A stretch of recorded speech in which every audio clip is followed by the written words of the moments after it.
Well, hello, everybody. I see people are starting to pour in now. This is so exciting. I can't wait to introduce our guest tonight, Dr. Milton Mills. First of all, let me just introduce myself. I am Dr. Ted Barnett. Some of you may know me as Dr. Veggie, and I am the president and founder of Rochester Lifestyle Medicine Institute. And so let's see here. That was interesting. Anyway, I am so excited to be able to introduce our speaker tonight. First of all, I just want to share my screen and show you something else here. Let us see. That has disappeared, so maybe I won't share my screen. This is in a series of the Lifestyle as Medicine lecture series, and just to tell you a little about the Rochester Lifestyle Medicine Institute. We've been around since about 2015. And we run a 15-day whole food plant-based jumpstart, which we're very excited about.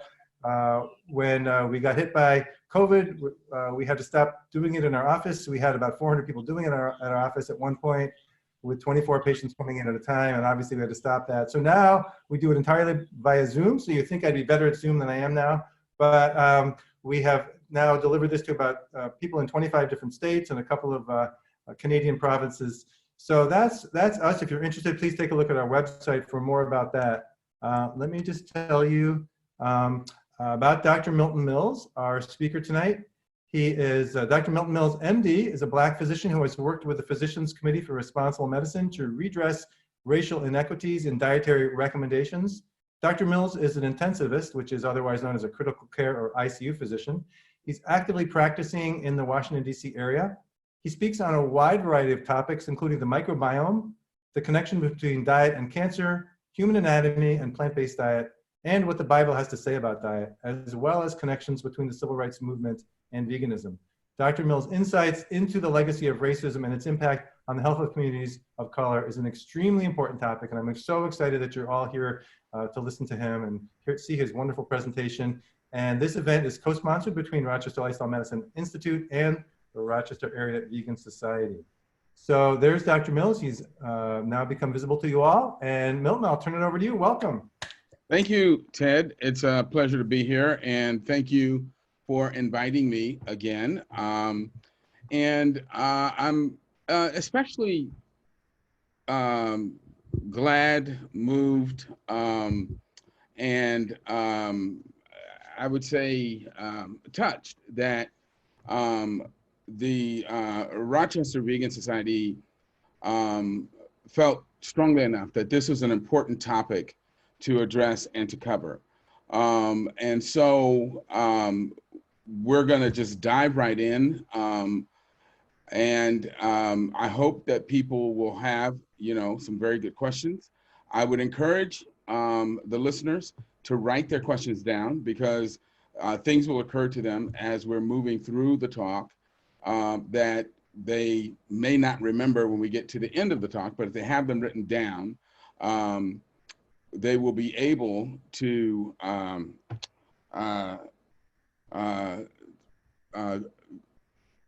go over the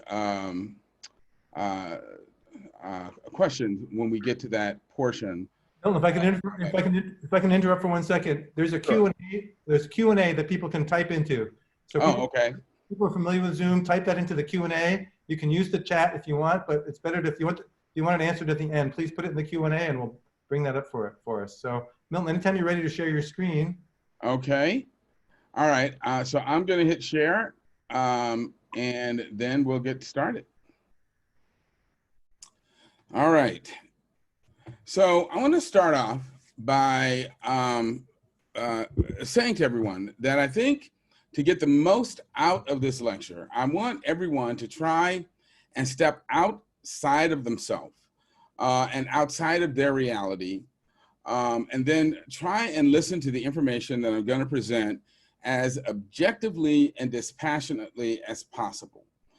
Because I'm going to be talking about America, which means I'm going to be talking about white people and people of color, African Americans, Hispanics, and those are always very emotionally fraught topics, very emotionally weighted topics. And I want people to understand that this lecture is really not about assigning blame or trying to make anyone feel a load of guilt or responsibility. What we're really after here is seeking some truth and understanding of how we ended up where we are in terms of looking at the health disparities that we see in our nation. And so I want to try and give a little allegory that will sort of help prepare people for what they're going to hear in this lecture. So I want people to imagine that they're out to take a train trip, a trip by, train, Amtrak or whatever. And their company buys them a train ticket. And it just so happens that the company purchases them a business class ticket, which means that they will be sitting up in a reserved seat in a very nice, well-designed train car that has comfortable seats, again, well-designed, very safe car.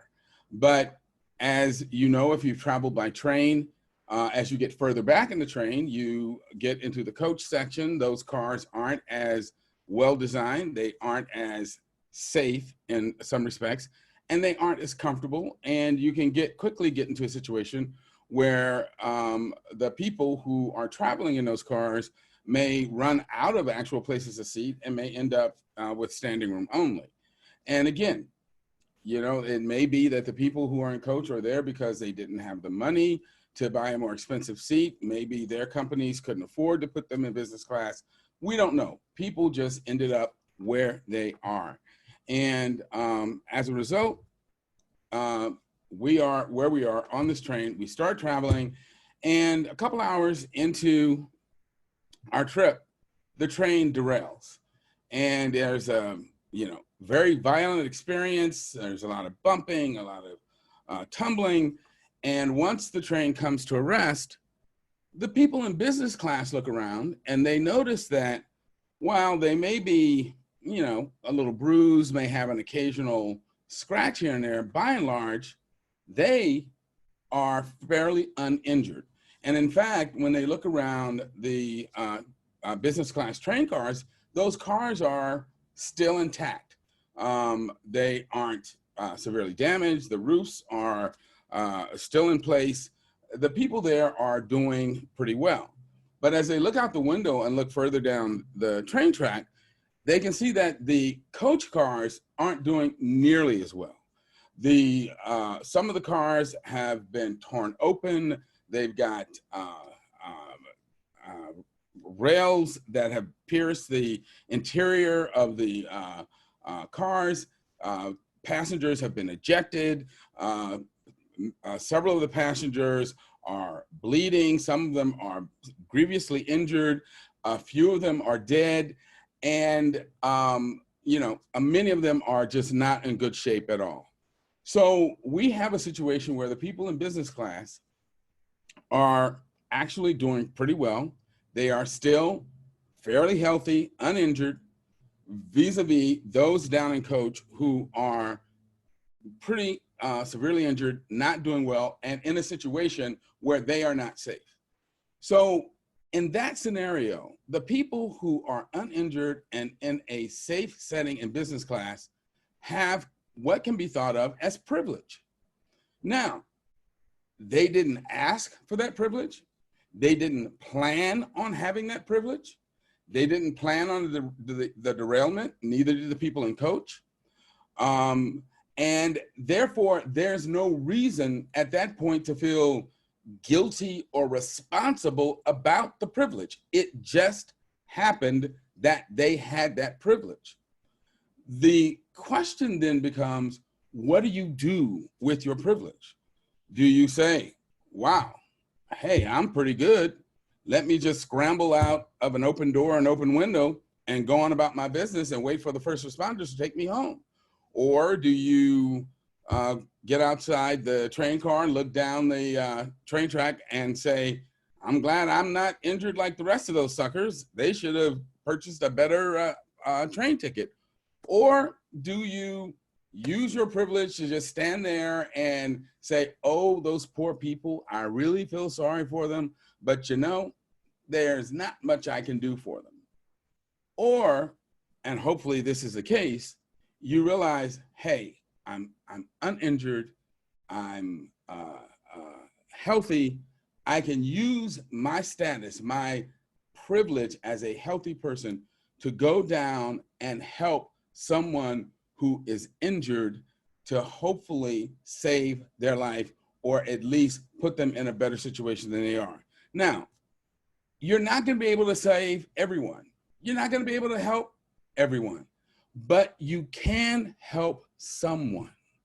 And that's how you choose to use your privilege. You can use your privilege. Let's say you're in a remote area.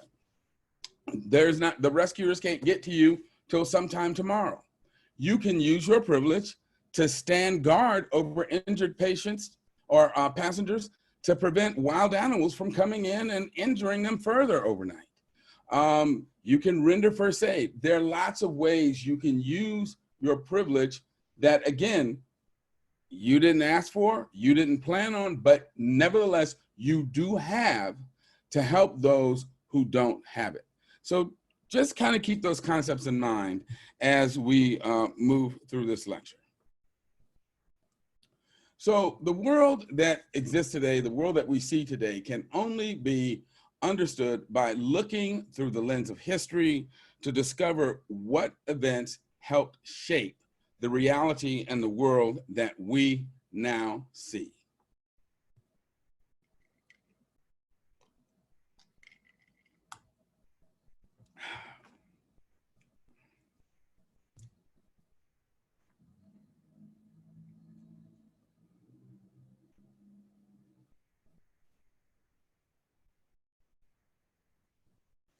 So again, title of our lecture, Race, Ethnicity, and Health.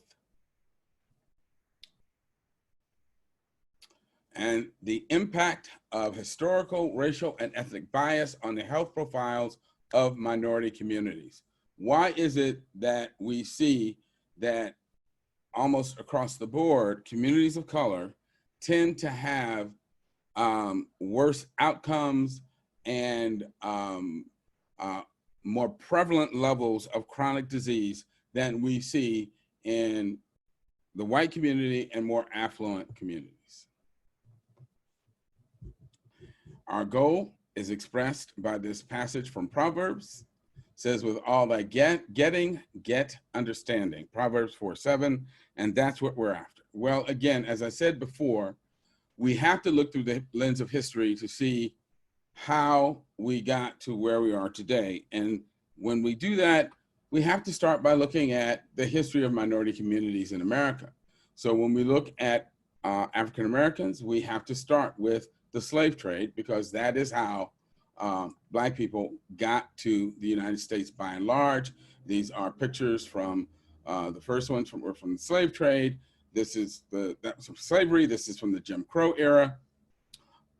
These were from the post-slavery era when Blacks were lynched at will for almost any reason.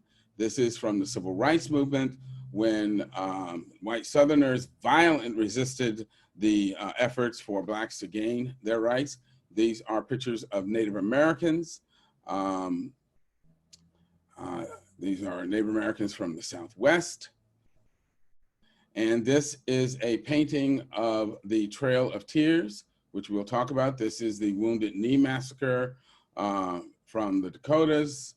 And these are migrant workers, Hispanic migrant workers, working the fields. These are migrant workers who are trying to protect themselves from pesticides that are being used. These are migrant workers working in meat processing plants. And these are Asian Americans who were brought to the United States to work in mines and on the railroads. They also, to some extent, worked in the fields as well. These are Asian Americans confined to camps during World War II, Japanese Americans, because they were felt to be a threat to the United States and had their rights violated. And the last picture was of Vietnamese people trying to escape Vietnam after our efforts there collapsed and the country sort of imploded. So as we can see, there's been a very varied history of minority communities throughout the history of the United States. So in our overview, there are stark health disparities that exist in minority and ethnic communities that are endemic and have persisted for generations.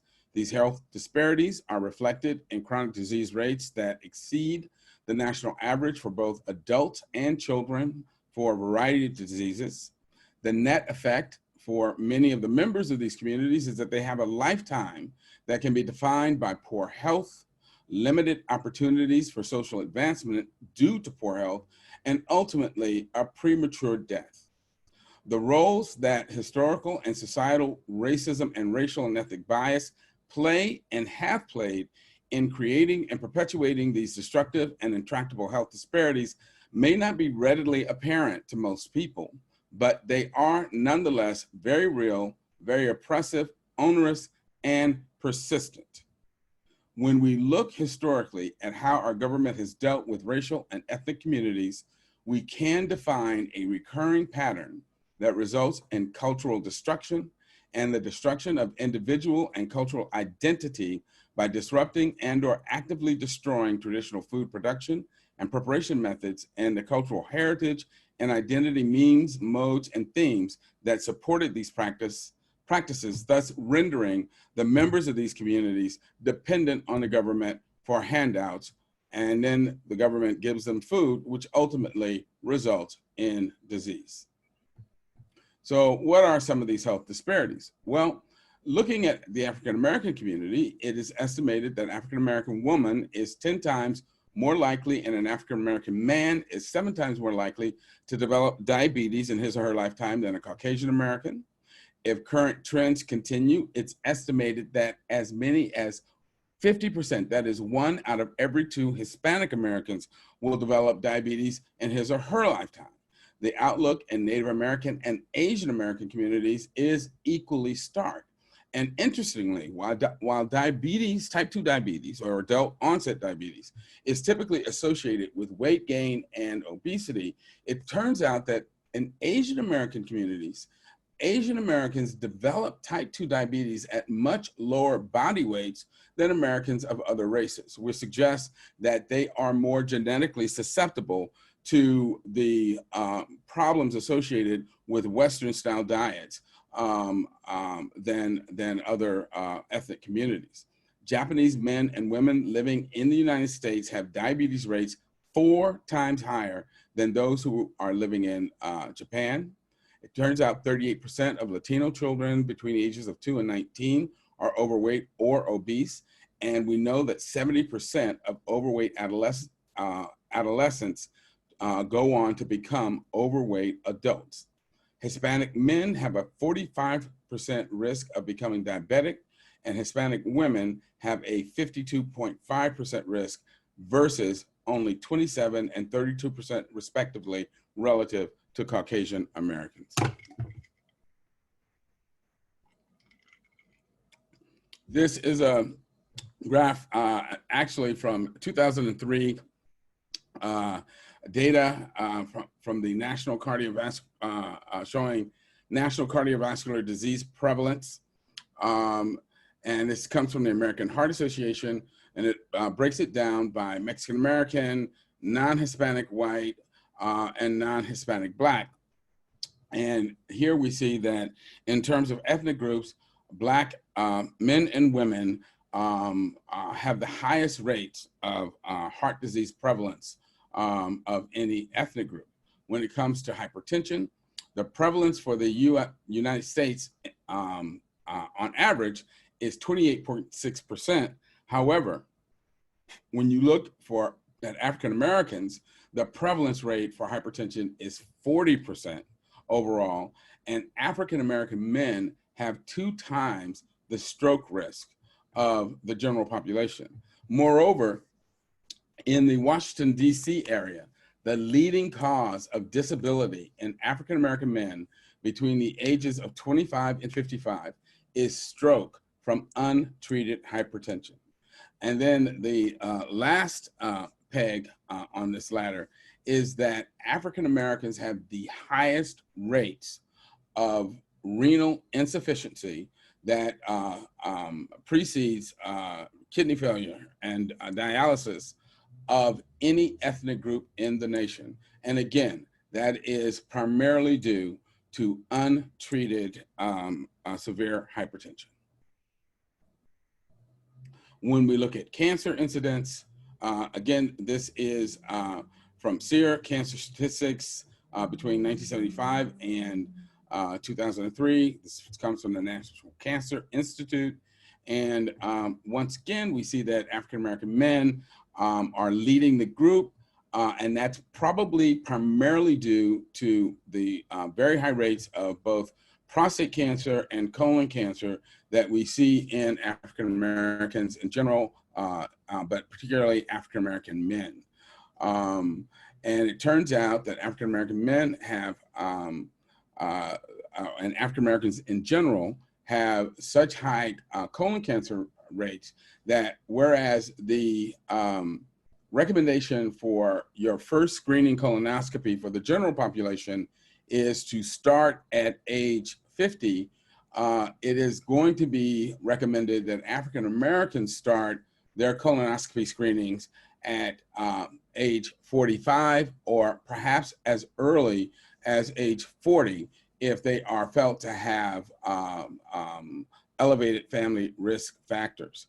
I think some of the younger people will probably know that the star of the runaway hit movie Black Panther, Chadwick Boseman, recently died from colon cancer at the age of 43, but he was diagnosed when he was 39.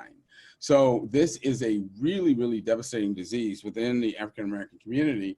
And so is prostate cancer, because African American men have prostate cancer rates that are 60% higher than Caucasian men. And once we develop prostate cancer, we are more than twice as likely to die from it because we develop much more aggressive and deadly forms of the disease. My mother actually named me after her one and only brother, and my uncle actually died from metastatic prostate cancer, sadly. I think he was, I don't even think he made it to 60, age 60. This is a slide that was graciously shared with me from Dr. Colin Campbell of the China study fame, and he's a researcher from Cornell University. And it shows breast cancer as a function of total animal food intake worldwide. And essentially what you see is that in countries where people eat a diet that contains very little animal food and is primarily plant-based, they have very low rates of breast cancer. But when you look at that red line, when the women migrate from a place like Japan to a place like the United States, where they eat a lot of animal food and they adopt a Western style diet, their breast cancer rates actually quickly increase and become commensurate with the United States population. But in fact, they may even slightly exceed that of the resident population. And it turns out that Asian women have the fastest increasing rates of breast cancer in the United States. So breast, prostate, pancreatic, and colon cancer rates have all been shown to be increased by diets that are high in fat and animal protein, while being simultaneously low in grains, whole grains, vegetables, and fruit. Diets that are high in saturated fats, trans fats, and red meat and other types of animal protein are particularly problematic. These cancers have been shown to strike African Americans to a disproportionate degree and with greater lethality, as we previously discussed. 5-year breast cancer survival rates for African-American women are only 69% compared to 84% for Caucasian women. African-American men, again, as previously discussed, have a 60% higher incidence rate for prostate cancer and are more than twice as likely to die once we develop it. Pancreatic cancer incidence, which again is also one of the fastest increasing cancers in the country. Sadly, Justice Ginsburg passed away from metastatic prostate cancer, but so did Aretha Franklin and several other prominent individuals in the recent past. Incidence rates for 2000 to 2004 were shown to be 27 and 40% higher for African-American men and women, respectively, compared to white men and women, and the mortality rates, that is the death rates, were 29 and 38% higher. So what are the reasons for these health disparities?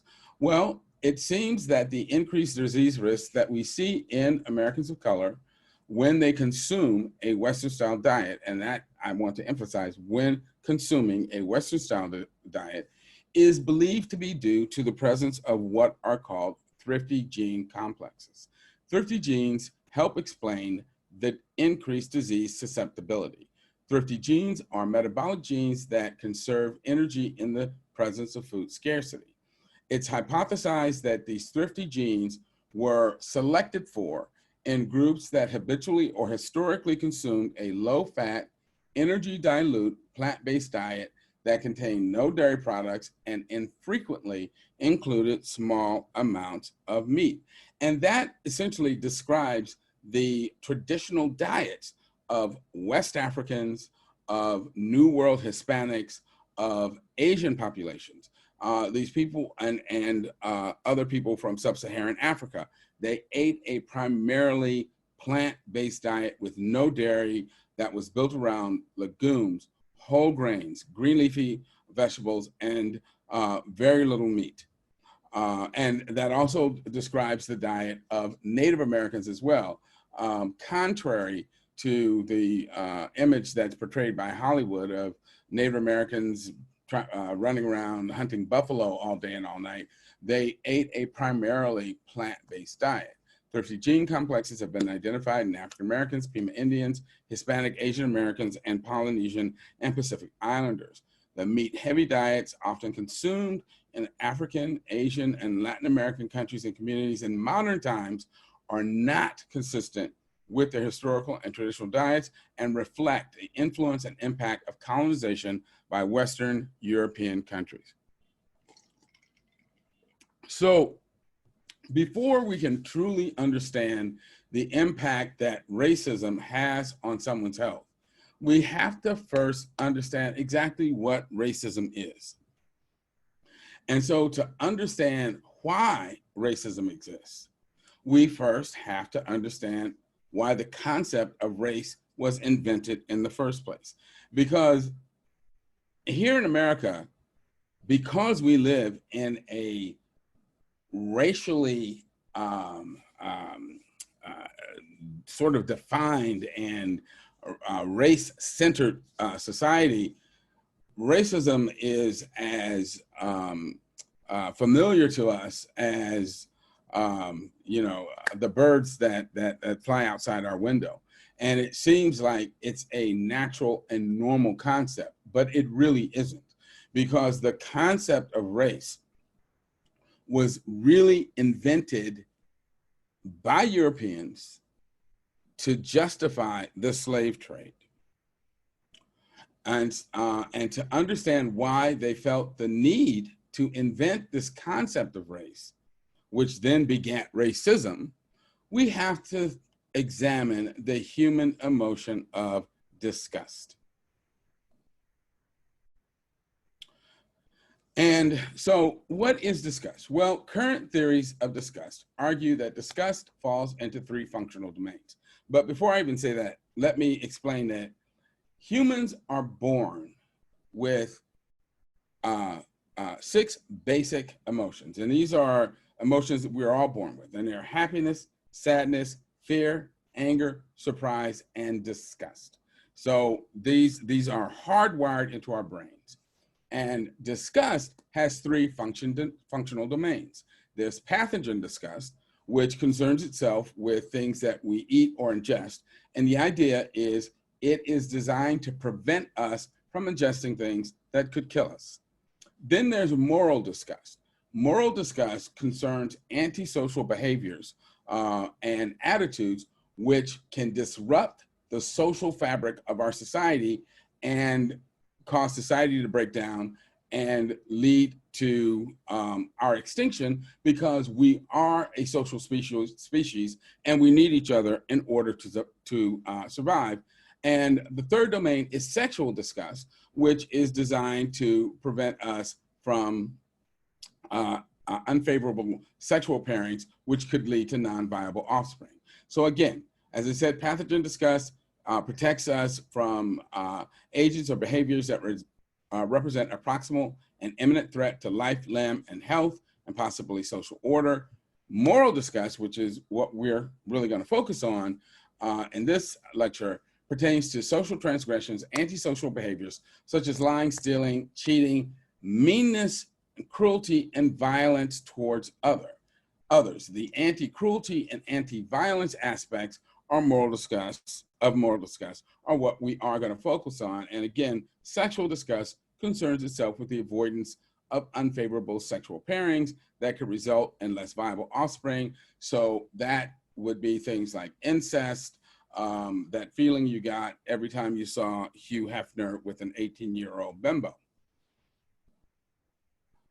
Now, why do we dehumanize and animalize other people? Well, the reason is because it's much easier to kill and mistreat other people and other beings when we deny their sameness or their humanity and their sentience, the fact that they are thinking, feeling creatures. Because if we somehow convince ourselves that they are less than human, that they are mere automatons, that they don't think or feel, then it becomes easy to mistreat them and to abuse them because, of course, they don't feel it. During the Holocaust, Nazis referred to Jews as rats. During the genocide that occurred in Africa, the Hutus involved in the Rwanda genocide called the Tutsis cockroaches.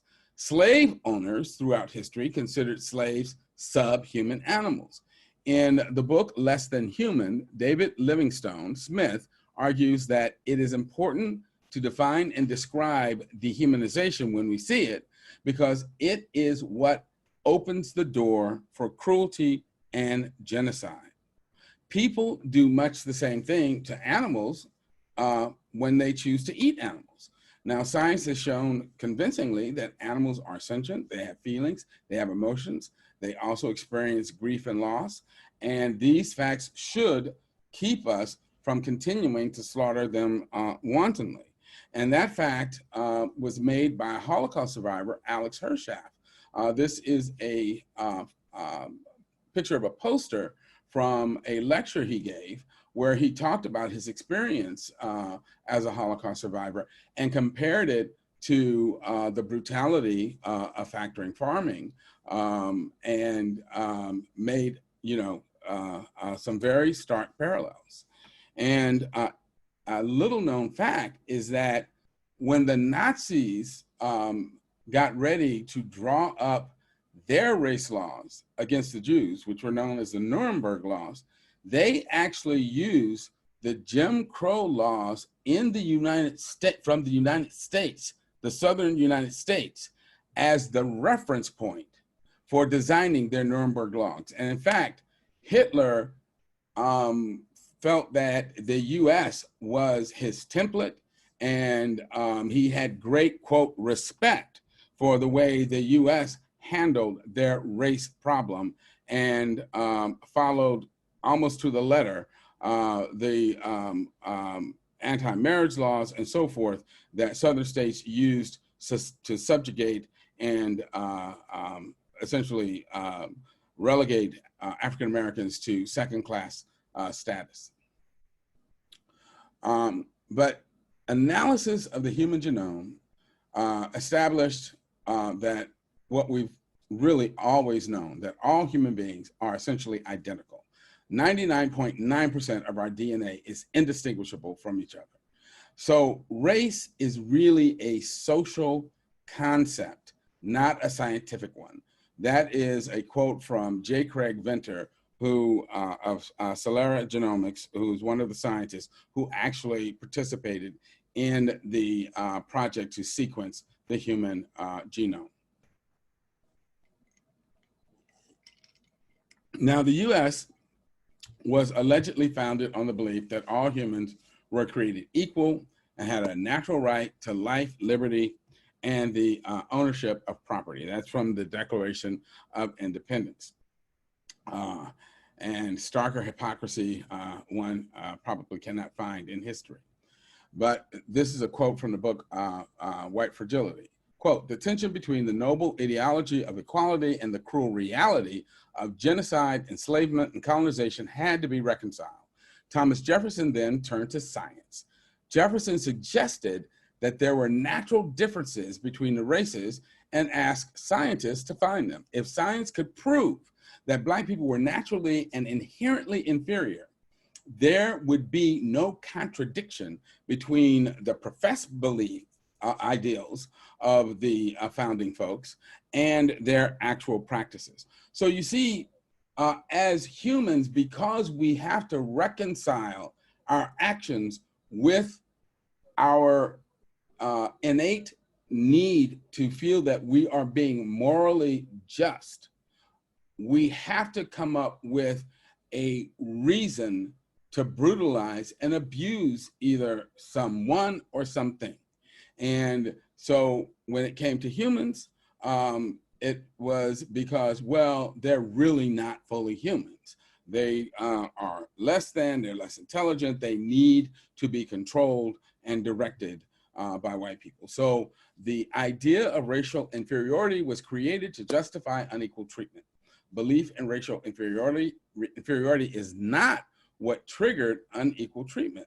Again, white fragility. According to author Ta-Nehisi Coates, race is the child of racism, not the father.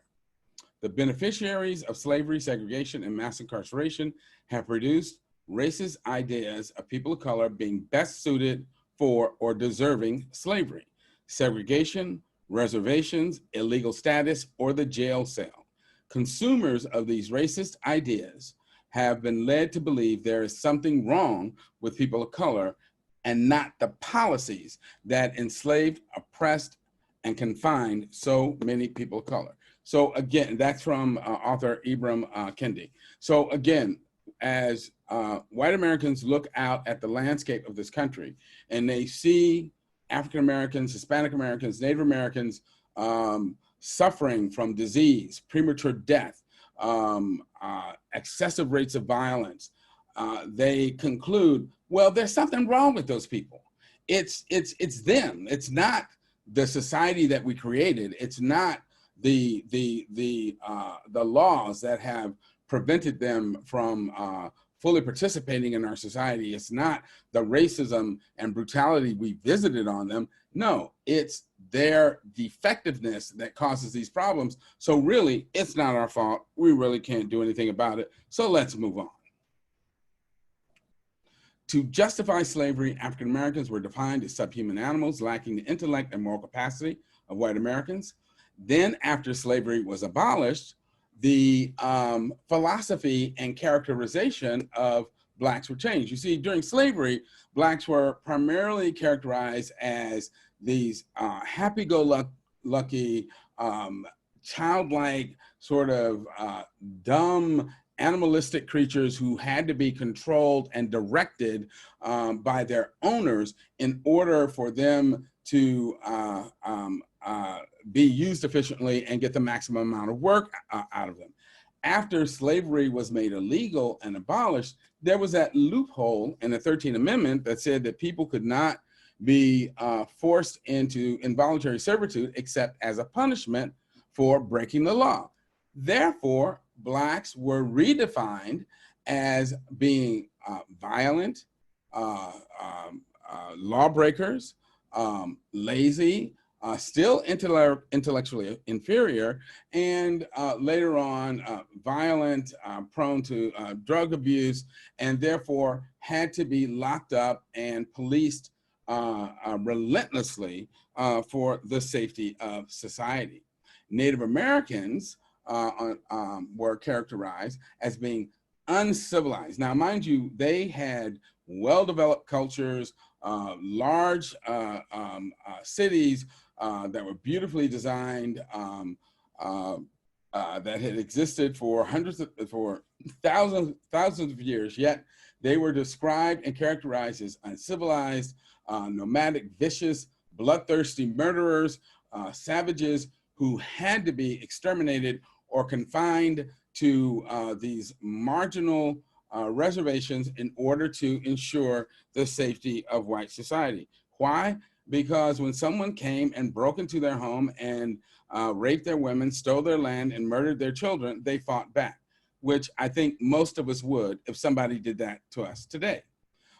To this day, the image of Native Americans in the minds of most Americans is of the nearly naked, war-painted, loincloth wearing person who ate nothing but buffalo meat, when in fact, if you visit the Native American Museum in Washington, D.C., you will see that the vast majority of Native American economies were built on agriculture. And in fact, the famous three sisters, which were corn, beans, and squash, were what many of these cultures were built around. The more northerly Native American cultures, such as those in Wisconsin, Minnesota, and so forth, were rice-based and made extensive use of wild rice as their staple and grain of choice. And in fact, the reason for the Trail of Tears in the early 1800s was because the southeastern tribes, Cherokee, Choctaw, Black, I don't want to misspeak, but the tribes that inhabited those areas in addition to Cherokee and Choctaw had actually cleared and were using vast tracts of land to grow the crops that they needed to sustain their nations. And the cotton gin, which I believe was invented in 1798, suddenly made cotton a cash crop. And the US government wanted that land to grow cotton.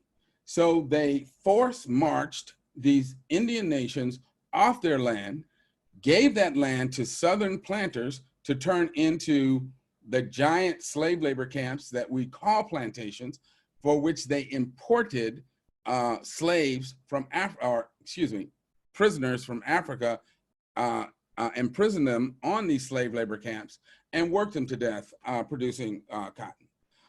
So the history of slavery and the brutality visited on Native Americans is inextricably linked. Hispanic Americans are perpetually regarded and defined as, quote, illegals or undocumented aliens, which of course keeps them in a status of legal and social limbo, makes it difficult to impossible for many of them to earn a decent living, purchase or own property, or get a decent education for their children. And then that means that they are therefore very pliable when it comes to forcing them to work at sub-market rate wages and to not complain when they are forced to work in onerous working conditions.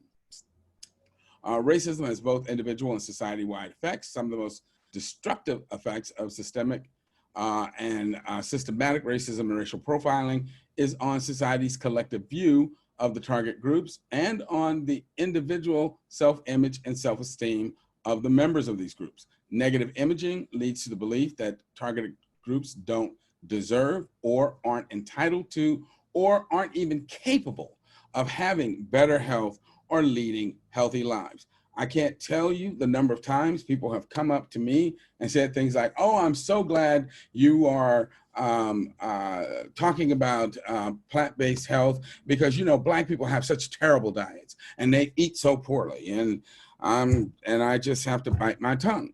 Unrelenting negative messaging and images create internalized self-destructiveness in individuals that manifests itself in, I believe, 4 principal ways. There's what I call nihilism. There is normative, post-colonization lifestyle and dietary patterns. There is aspirational or assimilation lifestyle and dietary patterns. And then there is racism-induced post-traumatic stress disorder, which results in epigenetic mediated altered gene expression, which predisposes and creates excess rates of disease. The society-wide effects of racism are reflected in government policies and standards that directly neglect, ignore, or harm individuals of color and communities of colors in ways that ultimately result in poor health. So let's look at nihilism. Nihilism is a belief that essentially nothing you do will ultimately matter because the odds are so stacked against you, you can't win, so you might as well have a good time till the end comes. It is another form of PTSD. And this was a behavior that was elicited in lab animals when they were put in cages, and you can quickly train a lab animal to perform a behavior by shocking them for a behavior you don't want them to exhibit and rewarding them for a behavior you do want them to exhibit. But it turns out that if you shock the animal for every behavior, so no matter what they do, they get a shock, eventually the animal will simply collapse in the cage and just whimper every time it is shocked. And that is a behavior called learned helplessness. And it's a form of nihilism. And in humans, I believe that manifests itself as self-destructive type behaviors, where when people are caught in social situations where there is no escape and they don't have any good options for trying to improve their situation, and no matter what they do, they are, nothing ever changes. They are likely to be beaten, killed by police. There's no opportunity for advancement. The attitude becomes, you know what, look, I'm gonna die soon, so I might as well try and enjoy myself in the little time I have. And so this can result in drug and alcohol use and abuse. It can manifest itself as poor eating habits. It can result in both domestic and social violence. It can manifest as failure to monitor your health or take care of your own health. And there's often distrust of the medical profession because of historical abuse and trauma, such as the Tuskegee syphilis experiment, or other experiments where, such as when physicians did gynecological surgeries on African-American women without anesthesia. And I was recently reading a book called Stop Feeding Your Cancer, which interestingly was written by a Scottish physician who came to the United States to do his, in the early 60s, to do his residency at a hospital in Alabama. And he told the story of assisting the one of the chief surgeons in an appendectomy on a 19-year-old Black woman. And as they were finishing up the appendectomy, he said the surgeon reached into her pelvis and with his index finger looped his finger around her fallopian tube and pulled it up and picked up a scalpel. And he said to him, "What are you about to do?" And the surgeon said, "You know, these women have too many babies anyway, so we usually just take care of the problem while we're in there." And he said, "You had better not do that because I will have to report you." And they went back and forth, and finally the surgeon agreed not to sterilize this poor girl, and he reported him anyway, and ultimately it resulted in that practice being stopped at that particular hospital. But the point was, this was a common practice at that time to people of color. And this is one reason why there's so much distrust in communities of color when it comes to the medical profession.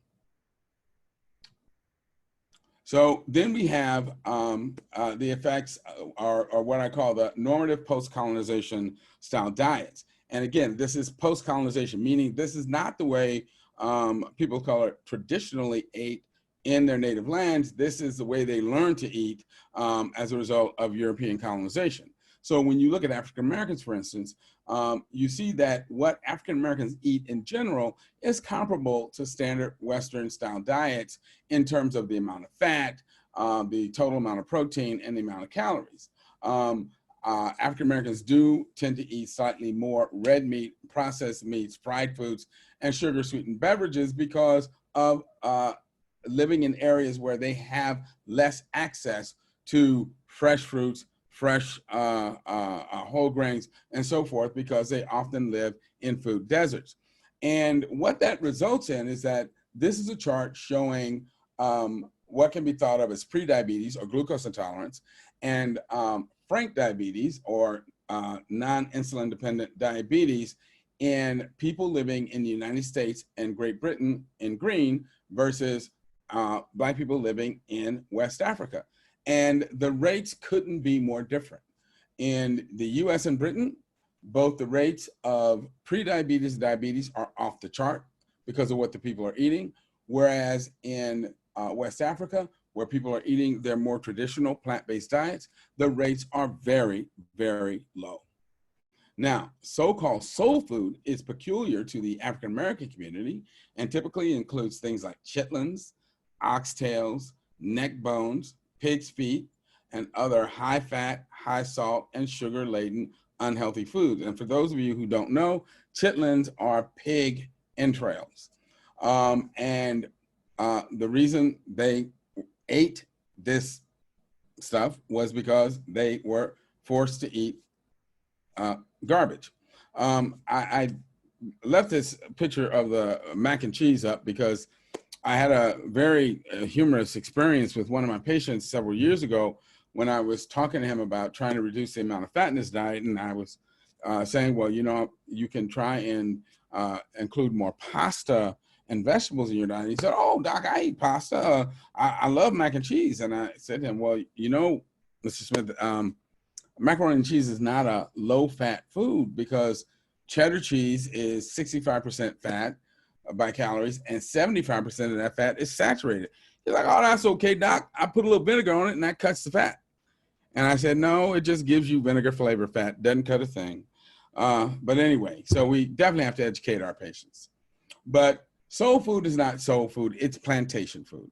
And West Africans that were brought to America and enslaved on these slave labor camps we call plantations were literally fed the garbage of those plantations, which is why they were given the entrails, the ears, the tails, and the feet of these animals. The stuff they used to throw away, they started giving to the captives on these camps. And, you know, God bless these people. They showed ingenuity and resolve and did their best to transform this refuse into acceptable food. But sadly, after slavery ended, African Americans claimed what is essentially a dietary vestige of slavery, christened it soul food, and brought it with them. And it's not soul food, it is plantation food, and we need to reject it because it is destroying our health. Most versions of ethnic cuisines that we see in Western countries and in ethnic restaurants are in reality post-colonization versions of these traditional foods. Traditional ethnic cuisines do not contain anywhere near the amount of meat and animal foods that we see in so-called Mexican, Thai, Chinese restaurants in the United States and other Western countries. Post-colonization style ethnic diets feature large quantities of meat and other animal foods. They also contain dairy, which again is due to European influence and is not part of most traditional diets. Traditional ethnic cuisines, again, are low-fat, plant-based diets built around whole grains, legumes, vegetables, and contain limited amounts of animal foods.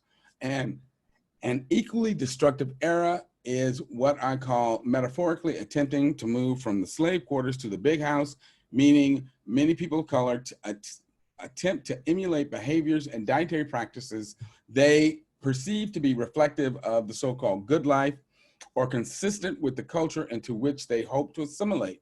And so they began consuming a meat-heavy diet of beef, sea animals, poultry, cheese, and other so-called high-end items to show that they have made it or been accepted into society. But this type of diet is as unhealthy and disease-promoting as diets that contain less expensive, fast, and junk foods. Another danger associated with this aspirational mindset is that we threaten to export this attitude and way of living to developing countries, which will have and is already having a horrifically destructive impact on the planet and the environment, and is markedly increasing the suffering and misery of farm animals, and is rapidly accelerating climate change through the introduction of greenhouse gases into our atmosphere. Well, studies have shown that racism shortens the lives and hurts the health of Blacks and other people of color by promoting genes that lead to inflammation and illness. This has actually been documented through studies. And so by the experiences people go through in American society, the stress and pain that they experience from racism actually flips on genes that turn on stress hormones that actually lead to illness. And again, as we said earlier, the concept of race, while generally accepted, is completely bogus and has no biological basis. It was invented by European academics, first to describe the differences that they saw between people from different areas. But again, that was before we were able to actually look at DNA and realize that those minor, what looked like major differences in appearance were really due to very minor changes in genes and functionally meant nothing. Racism is associated with chronic low-grade inflammation that leads to elevation in stress hormones, and it can exacerbate a number of diseases. Stress induced by racism has actually been shown in studies to shorten telomeres, which are at the end of our DNAs and DNA chromosomes, and that means it will decrease the lifespan of people of color, but also increase their risk for chronic diseases. Furthermore, racism-induced stress has been shown to alter brain structure and brain chemistry and may actually begin in utero, because these changes have been shown in women who are pregnant. Pregnant women experiencing racial stress have a higher risk for having a low birth weight baby. And we know that that comes with a whole host of attendant health risks.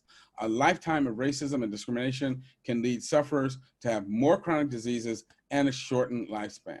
So people of color forced to live with American racism essentially are living with chronic PTSD.